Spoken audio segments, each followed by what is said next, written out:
I was a dumbass, voted for Trump. It was the worst decision I ever made. I've seen the light, and I got out of MAGA. A lot of us there have seen the light. We have deep regrets. I feel guilty because I voted for Trump twice. I feel very guilty because I feel responsible. That's why he's still running. I used to be a MAGA Republican, and now I've turned blue. And it makes me emotional to know that I ever fucking stood by idly and blind and let that shit happen. Because I know that I have been a Trump supporter, and I can no longer say that I am MAGA. And I regret my vote for Trump. I voted for Trump. I'm done. I don't have any more resilience in me. Man, I can't believe I have to say this, but I'm no longer rocking with Trump. Dude, I was the first Gen Zer to support Trump. They used us. They actually, during the campaign, and I don't want to make this political, but during the campaign, the elected officials from the Republican Party, they actually told us that he was not going to touch the document. I'm Hispanic and I vote for Mr. Trump. We vote for Mr. Trump. Yes, Mr. Trump. We love you. We love you all the way to the White House. President Trump, we love you. We will support you all the way to the end. Thank you for everything you've been doing. We have a message for you, President Trump, from all the way down from the RGB 956. Latinos for Trump here representing. We've been with you since 2016. Co-founded Latinos for Trump. We pray for you, and it's time to what? Finish. Hello, brothers and sisters. I hope you're all doing fine from wherever you're watching me from. Now, the 61% Latinos for Trump are calling out black people to help them fight the oppression. Now, they are losing their jobs, they are being deported, and they are living in absolute fear. Now, they are asking for forgiveness from black people so that they can come and unite and form a coalition building that will help them thrive in the US. So let's watch this video, then have a quick discussion at the end of it. Thank you so much. I definitely preferred him in 2016 and to some degree 2020. I was with Trump for 9 straight years, 2016 to today. I didn't vote for him in 2024, actually, thank God. But what happened between me and the employee who told me about the new policy change for giving free water, man, I'm disappointed. I'm very disappointed in Trump right now. We would have been way better off with J.D. Vance or Butch Ware or Candace Owens, but we got Trump, and we know Trump for who he is. He's a corporate shill. He's imposed tariffs. That's not a conservative move. That's not even a nationalist or imperialist move. That's worse than imperialist. It's a feudalist neocon move. And Trump, I hope you know better. I should have boycotted Starbucks in October of 2023, but I didn't because I was stupid as hell. Today, I'm going to sell my Trump stock, and I'm also going to be boycotting Starbucks moving forward. Yeah, we voted for Trump in 2016, 2020, and 2024. We live in the Florida Panhandle, and we thought that this would be good for our business, but we're finding out now that we were wrong, and I want to publicly say that we are regretting our votes at this point. My husband and me own a construction company, and we literally do not have workers anymore. Most of our workers are from Mexico, and they're good, hard workers. I talked to a few of them, and they said they were just too scared to come back to work because of all the raids. Our construction company is likely to go out of business now, and we don't know what we're going to do, but we're never voting for a Republican again. Ron DeSantis and Trump have been passing laws that negatively affect our business, and I just want to say that I'm sorry for voting for him. I grew up Republican, and it's all I've ever known, but now I can see that me and my whole family have been very wrong about this. So we hope that 2026 comes and we can take back the House and the Senate and stop him from what he's doing. There's a special election coming up in Matt Gaetz's district, and we're going to do everything we can to advocate for a Democrat taking that seat. Is anyone else's head spinning right now at everything Trump's doing? He's cutting this program, he's firing these people, he's renaming oceans, and something I never expected, he's now taking control of Gaza? How is that even possible? Is that something he can do? Just say, I want to take control of Gaza? And how does that play out for the end time scenario? I have so many questions, but one of the top ones is, when does this man sleep? Does he ever sleep? I mean, really, what could be coming next? And what is America going to look like at the end of this 4 years? This man has done more in 3 weeks than Biden did in all of his term. I'm definitely curious to see what's going to come next. And once his picks get confirmed and get busy working, I'm curious to see what they're going to do. I also heard that Trump is planning on going to the Super Bowl. I don't like it. I don't like it at all. I don't think anybody should be going to large events right now, but definitely not our president. Like, he should just sit his butt at home, maybe play a round of golf or something, but stay away from the Super Bowl. I might lose my farm because of the government. No, because of who you voted for. NRCS, conservation planning. So they had a program out there called the EQIP program. That's a great program. And Joe Biden's Inflation Reduction Act provided $60 billion to that program. But the person you voted for froze those funds. So what happened? He got a contract with them for $240,000. So he called me today and said, hey, I know we have this signed contract. We're reneging on it. That sucks for you. But again, with all these people that regret voting for Donald Trump, we don't feel bad. This was laid out in Project 2025. We warned everyone, but y'all didn't want to believe us. And so because you voted for Donald Trump, you're at risk of losing your farm. I had this contract. I made business decisions based on this contract. Then you should have done more research. But what sucks the most is the farmers that did the research and voted for Kamala. Those are the ones we feel bad about. But I don't understand how you can sign a contract and then just renege on that contract. I do not. It hasn't even been 3 weeks yet. And so many people are in the find out stage. Next time there's an election, just do more research. Are y'all really this pathetic? You really are trying to make leaving MAGA a thing, as if anybody's really leaving MAGA? Listen, it's like such sore losers that you all are trying so hard to make it seem like somebody regret voting for Donald Trump. Let me tell you something. I don't know not one person regretted voting for Donald Trump, okay? I know a lot of people that regret voting for Kamala Harris. To be honest, some of these people are even celebrities. Charlamagne, Stephen A. Smith even say he felt like a fool voting for Kamala Harris. But why are y'all trying so hard to make leaving MAGA really a thing? Y'all are so desperate. It looks such a pathetic attempt that you all just bringing everything up, pulling anything out of your ass.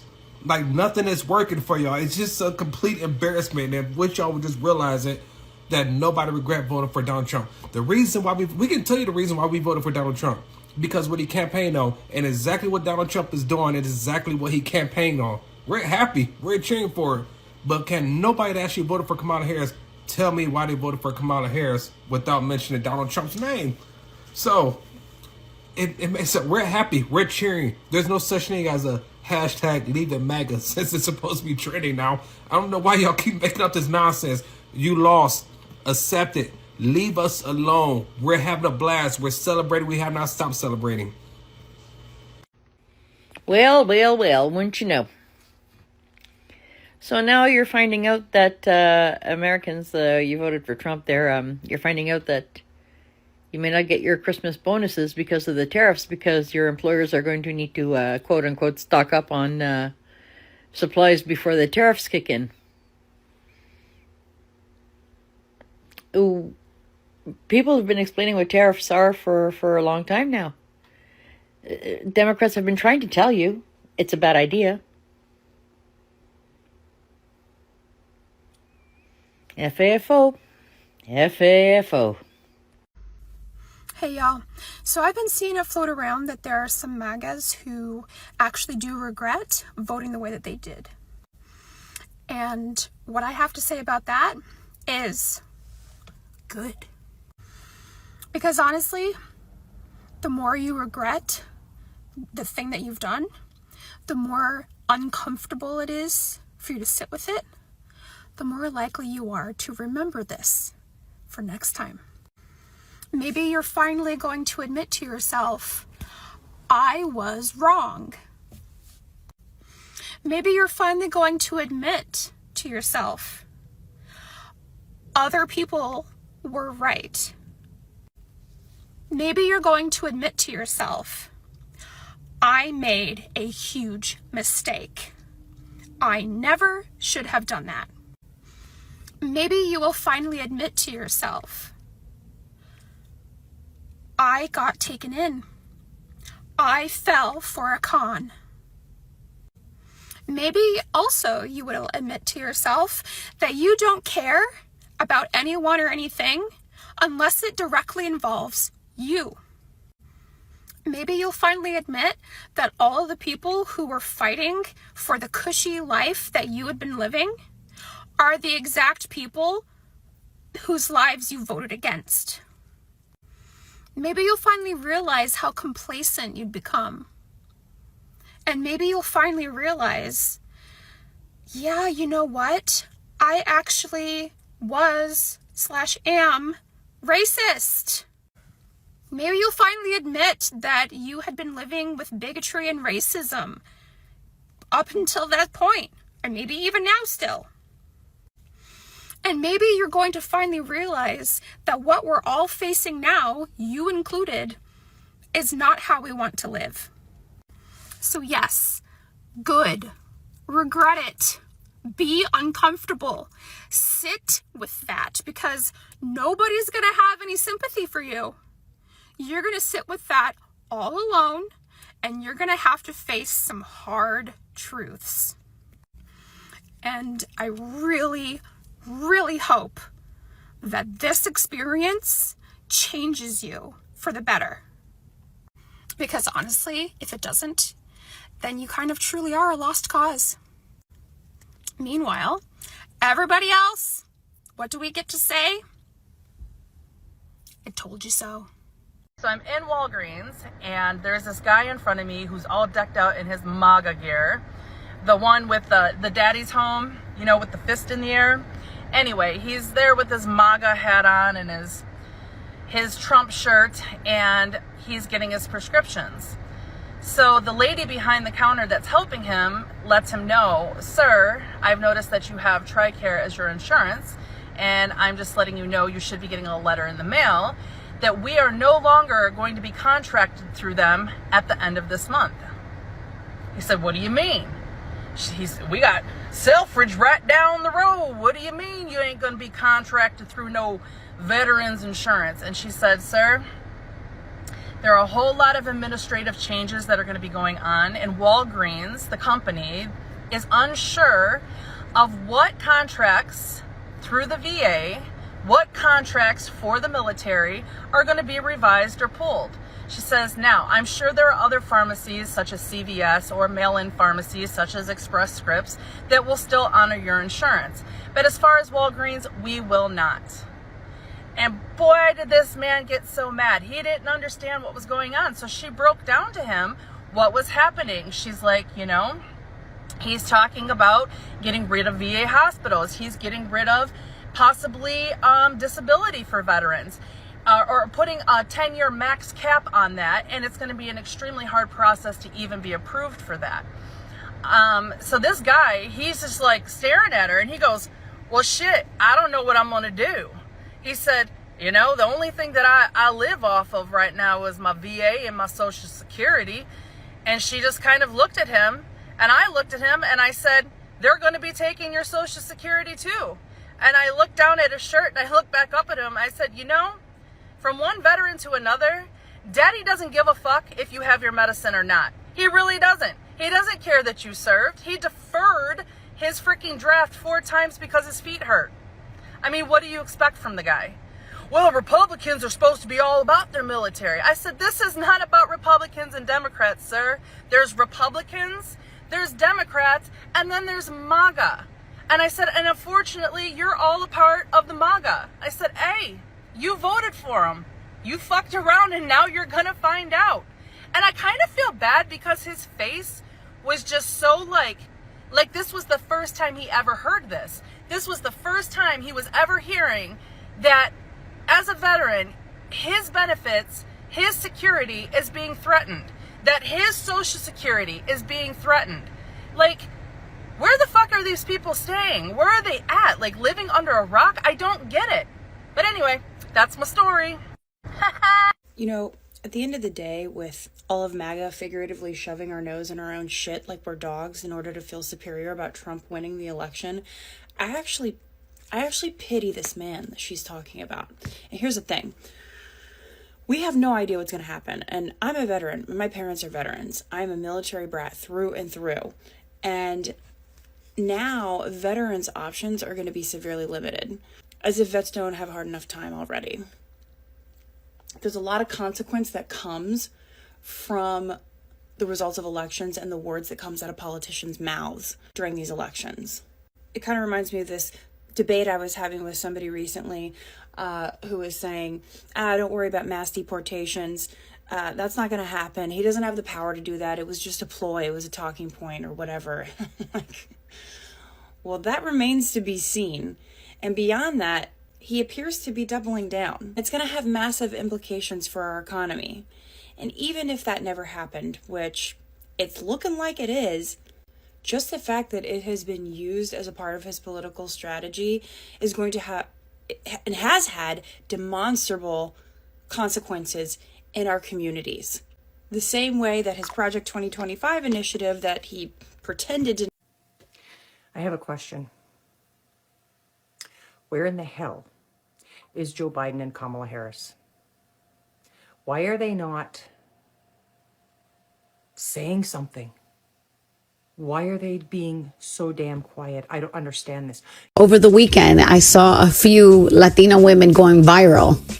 Latina women that voted for Trump pleading to the Black community, hey, one day you'll need us. Stop, kicking us when... What are you saying? Like, you voted for this man. Everybody told you what he was going to do. Black folks told you what he was going to do. He told you what he was going to do. Yo, and now you're crying about it? How about this, Laura? We asked you to be with us during the election. So there was an opportunity just a few weeks ago for us to be unified in making sure what's happening right now didn't happen. But y'all thought Black people was playing.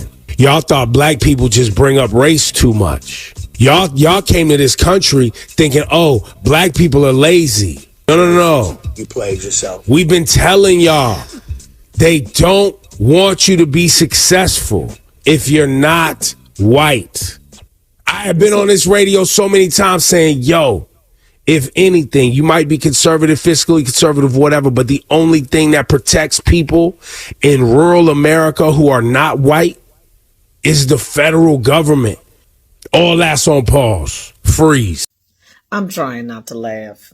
I really am trying not to laugh, but the find out is in full freaking effect. It's in effect. Oh, God. Yeah. All right. Yep. Oh, Jesus, Lord. Popcorn. Insert popcorn.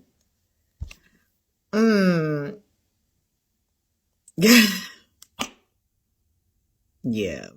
My fear is that I'll get deported to a country that I don't know.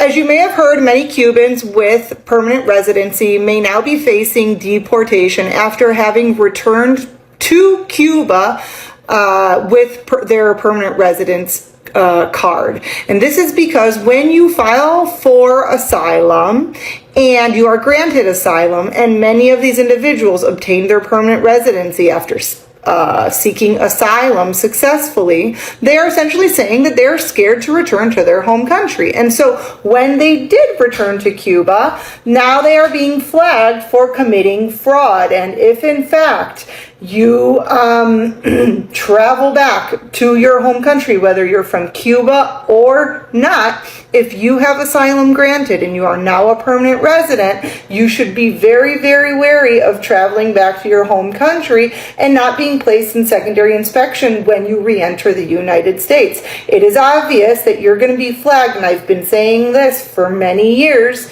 You shouldn't even travel back if you are a U.S. citizen and you became a U.S. citizen by way of permanent residency, by way of an asylum granted. At any point, you are subject to a review of that. And if it is determined that you became a U.S. citizen through fraud or a permanent resident through fraud, they can try and place you in removal proceedings to take away your citizenship and or your permanent residency. So let this be a warning for anybody considering returning to your home country after affirmatively and successfully getting asylum in the United States, because this will likely flag immigration and give them a reason to place you in removal proceedings in an attempt to strip you of your status. So I was reading this article where the Cuban community was outraged because a Cuban citizen was being deported back to Cuba. And I just couldn't help it but to just wonder, now that laws are changing on immigration and Cubans will be treated just like everybody else that comes to the United States and, wants asylum and refugee, whatever you want to call that, have to go through the entire process just like everybody else. Are those Cubans from Florida, whatever you want to call it, gonna change their mind and their views on immigration now that they will be treated no different, even though those Cuban Americans feel like they're the shit and they feel like no other immigrants should come to the United States illegally, but their grandparents did. My question is, are they gonna change the way they vote in Florida? Because yeah, I'm sure they have family in Cuba, just like we all do back in our homes, Are they going to change their views on immigration, on the immigration laws, and change the way they vote? Or are they just going to continue to vote for this dumbass Marco Rubio and the other guy, dos Santos, whatever the fuck his name is? Are they going to change the way they vote? Or they're just going to be like, whatever, we here. We got papers. We citizens. We don't give a fuck about them Cubans from Cuba. Anyways, I was just wondering. But yeah, I'm just glad that in some way everybody, if I have to follow the process or I gotta get deported because I'm Mexican, shit. Everybody else needs to be treated the same. You know what I'm saying? At the end of the day, we're all looking for a better life. And I know it's wrong to get deported because most of the people, I'm not going to say it all, but 90% of the people that come to this country illegally or legally are looking for the same thing, looking for a better life. But, it just really, really irritates me that all these Cubans from Florida, they're like, oh, American citizen, my fit is dry. Deport everybody else. Now close the borders. Fair. So, explain it to me. Let's get into it. Ayúdenme a entender por qué los cubanos americanos votan por Trump. En Miami, porque conozco miles de cubanos en otros estados que no son republicanos y no son trumpistas. Y nacieron en Cuba. Y explíquenmelo sin decir que los demócratas son comunistas. Pero aparte de eso, sigo sin entender qué tiene que ver el hecho de que una persona no sea de X país. No va a entender por qué alguien vota para un presidente en los Estados Unidos. Ustedes vinieron a este país. Las políticas por las que estás votando son de Estados Unidos. Estoy segura que hay muchas cosas que podemos aprender de ustedes. Gracias a Dios yo estoy aquí por mis padres y nunca tuve que pasar por lo que han pasado ustedes en Cuba. Pero supongo que en algún momento entiendan que ustedes también tienen cosas que aprender de nosotros. Por lo menos yo, cuando he ido a Cuba, las X veces que he ido a Cuba, yo lo primero que he hecho es tratar de entender las normas, tratar de entender la política, no ir y imponer lo que pienso que sería mejor para el país. Primero que siempre he hecho es intentar de aprender cómo mis acciones afectarían a las personas en Cuba. ¿Cómo puedo asegurar que estoy haciendo algo productivo y no destruyendo? Nosotros jamás vamos a entender lo que ustedes pasaron en Cuba. Pero ustedes necesitan entender lo que nosotros, o sea, los hijos de ustedes, los nietos de ustedes, están pasando aquí. Y necesitan entender cómo ustedes y las decisiones de ustedes nos afectan a nosotros. Espero que algún día realmente se pueda tener esta conversación, porque hay muchas cosas que ustedes todavía tienen que entender que no acaban de entender. Y ya que me pongo rojo cada vez que hablo de esto. Dear Cubans, I'm going to ask you the same question that I asked of the Venezuelans.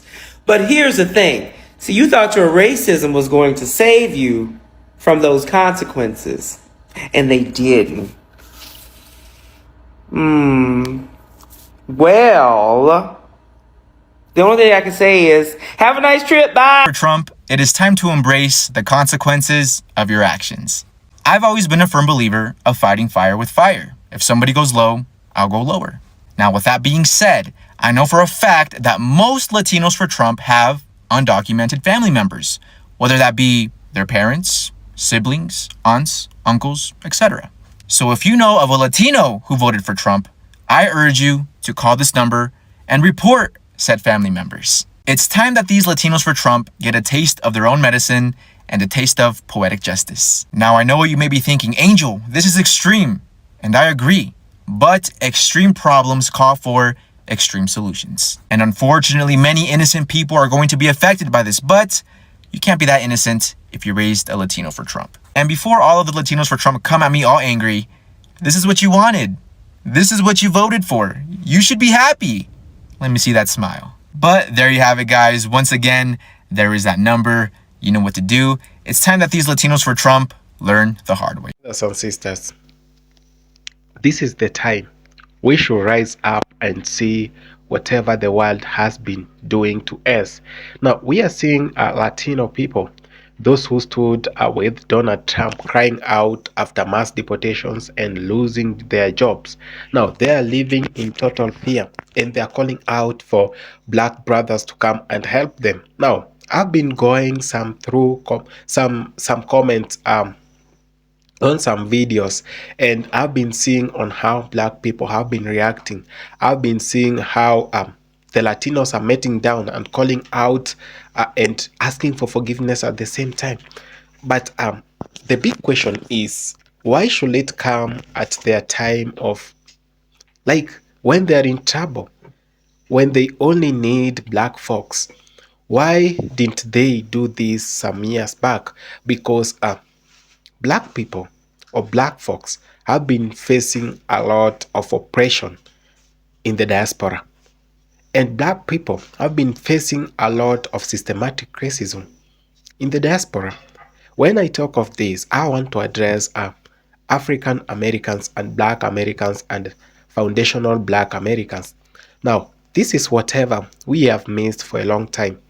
We are missing them coming to beg for help, and we've been missing this part because some people thought they really punishing black people by doing some 1, 2, 3 things, but it has turned out to them that it wasn't really black people who are being punished in this case, that they really did punish themselves.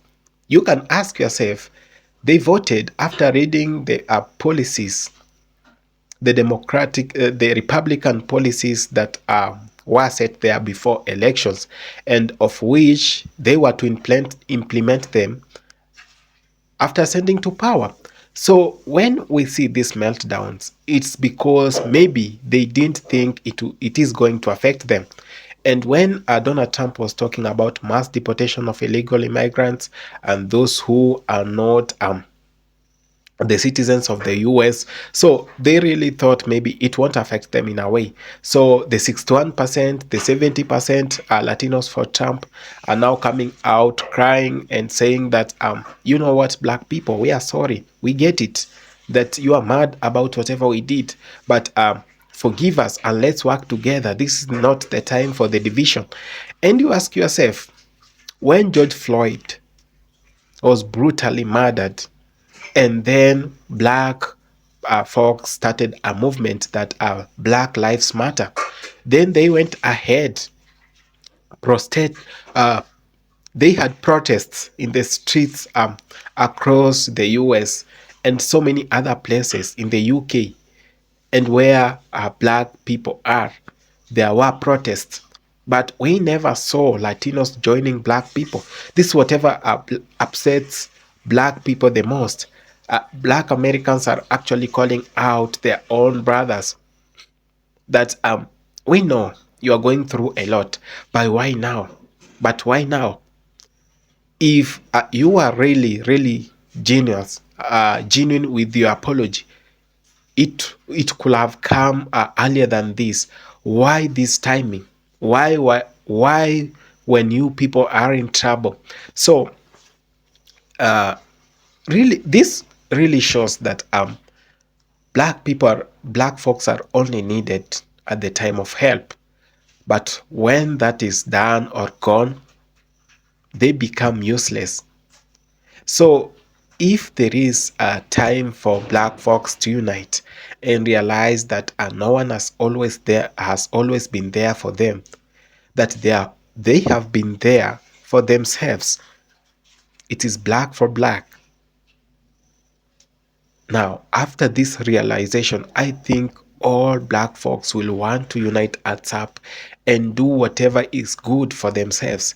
And when we say that black folks should unite, when we say that we need to see more of black movements, we need to see these things happening, that our own brothers and sisters should join each and every movement to liberate themselves, that no one is coming to save us. No one is coming. And this one, I assure you, there is no one. If you really think that things will change by sitting down and just watching videos and just reading a book, nothing is gonna change. The situation will remain the same. They say trees might change, the monkeys still remain the same. Forest will change, seasons will come, years pass by. That's the only change. But the character of oppression, the character of systematic racism has still dominated 400 years later. And when even we think that people are being civilized the more about humanity and how to treat each other, it's when things are even getting worse. It's when black folks are losing their jobs. They are losing it. They are being deported. So if we can be there, stand there for each other, talk about all these atrocities that have faced black people for the longest time, address this, then find the cause. And how are we going to address this? Then after reaching that point, I think it will be the best time to sit down and negotiate on whatever has to be done and whatever was done and was not successful. Because I think black folks have tried to rectify whenever they were wrong to have a good environment, but things didn't change. What did we do wrong? Where did we go wrong? And I'm very happy that our brothers, the Latinos, have started seeing this, that it wasn't only meant for black people, that even them can have this, they can suffer the same thing. So we have immigrants who have had problems in the US, who have had problems in the UK, that it has been so hard for a certain group of people to make it. It has been so hard for a certain group of people to be treated well. And if that happens, why don't you join hands? If you're being oppressed, if two groups of people are being oppressed, why don't they join hands and be strong? And every oppressor, every colonial master did survive just because of the division of the people they were oppressing. If you stand tall with your brother, if you stand there and say, you can't do this to my brother, if you stand there and say, you can do this to my sister, and she gonna retaliate that when you are in a problem, and that is having your back. She's having your back, then scratch me, I scratch your back. This is whatever we've lacked, we as black folks in Africa, in the diaspora, in the Caribbean, that we've always survived in division. And that's when oppression has always found its way in us. If we can come together and do things in unity, if we can come together and have black folks movements that are only addresses matters that are facing black folks, if we can come together, then there is no any single power in the world that will be there to destroy us. And the unity of purpose of black folks in Africa and in the whole world, it is a threat to them. If you are a very close or keen follower of whatever someone like Louis Farrakhan has been saying, that they survive in the fear of black people.